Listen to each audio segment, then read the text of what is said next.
On the screen is the prophetic timeline of God from the beginning to eternity. Check it out.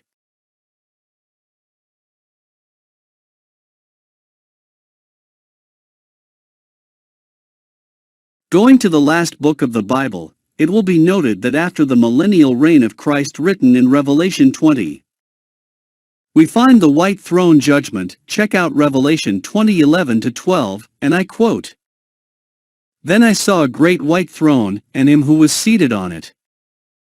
The earth and the heavens fled from his presence, and there was no place for them.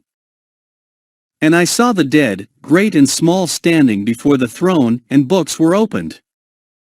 Another book was opened, which is the book of life. The dead were judged according to what they had done as recorded in the books. Now, that is what I call the second resurrection. It is because there is the first resurrection that supposedly occurred earlier. Let's look into that. If you back up a bit to verse 5 of Revelation 20, we read, and I quote, "The rest of the dead did not come to life until the 1,000 years were ended. This is the first resurrection." End of quote. There you are, the occurrence of an earlier resurrection, before the white throne judgment.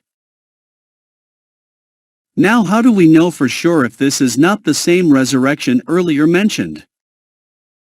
The answer to that question is in the next, verse 6, that says, "The second death has no power over them," meaning they are exempted or have no part in that judgment. Further it says, "They will be priests of God and of Christ, and will reign with him for 1,000 years, referring to the millennial reign on earth.